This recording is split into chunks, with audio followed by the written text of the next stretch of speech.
Et nous voici au sud de la Bourgogne, en appellation Saint-Véran, une cuvée 100% chardonnay bien entendu, en culture biologique, de chez Franz Chagnolo, mais sur sa cuvée Prélude, qui fait à peine 0,3 hectares.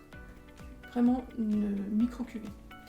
Alors, la robe est jaune pâle, avec des reflets or, le nez, déjà beaucoup de fruits, ce sont les agrumes, l'ananas, mais également une touche minérale, et légèrement toastée.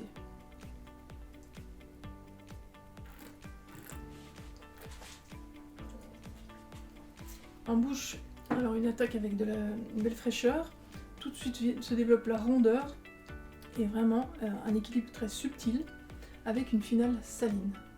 Ce qui appelle d'ailleurs donc des produits de la mer en accord.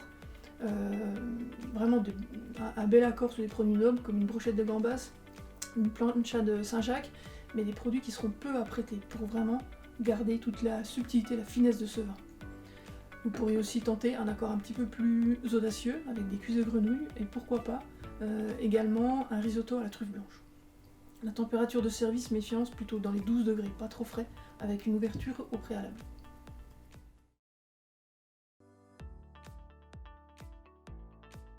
Nous voici ici sur l'appellation Meursault avec un vigneron de génie, Rodolphe Demougeot, qui est propriétaire actuellement de moins de 10 hectares. Nous avons ici un chardonnay qui est vraiment au cœur des plus beaux terroirs pour le chardonnay. L'appellation Meursault Village, qui est en fait un assemblage de 2 lieux-dits sur Meursault. Et l'assemblage des 2 lieux-dits représente moins de 1,5 hectare au total. Ça fait vraiment très peu de production annuelle.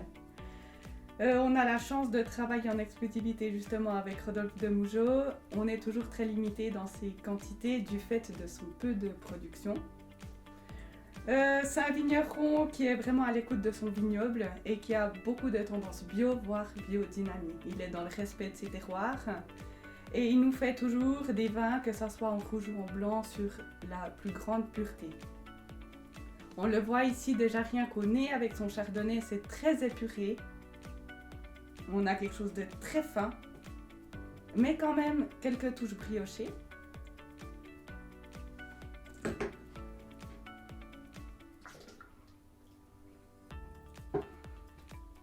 En bouche, on a vraiment une longueur mais remarquable. Très fine, quand même avec une légère richesse assez onctueuse. On a presque des zestes d'agrumes. Aussi, on a quelques notes grillées, un peu des amandes grillées. Et alors, une pureté et une longueur, c'est vraiment fabuleux pour un Meursault. C'est un vin, alors on peut le boire maintenant, mais il faudrait vraiment le carafer au minimum 1 heure à l'avance. C'est un vin qui peut aussi se garder facilement une dizaine d'années. Et c'est un vin, on peut presque dire que c'est un vin de gastronomie. Ça serait à servir sur des poissons, sur des terrines ou sur des viandes blanches.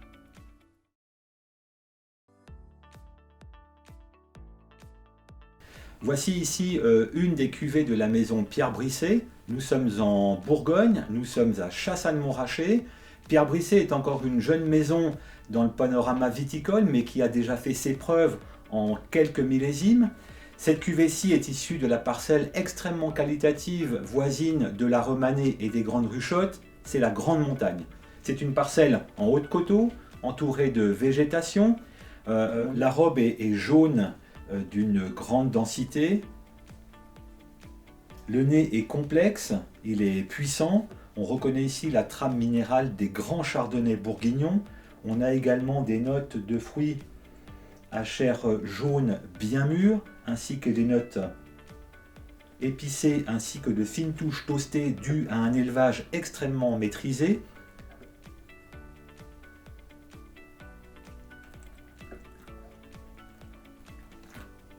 On a une bouche d'une très belle amplitude, avec un très joli gras par le côté beurré, une finale d'une allonge remarquable, une cuvée qui permettra les plus beaux accords, voire même des accords assez audacieux, typiquement après quelques années en cave, des mets à base de truffes blanches, mais dans sa jeunesse des poissons nobles, des poissons, je dirais, plutôt de rivière, ainsi que des volailles préparées en sauce, volailles à la crème, et un plateau de fromage avec des fromages bien affinés.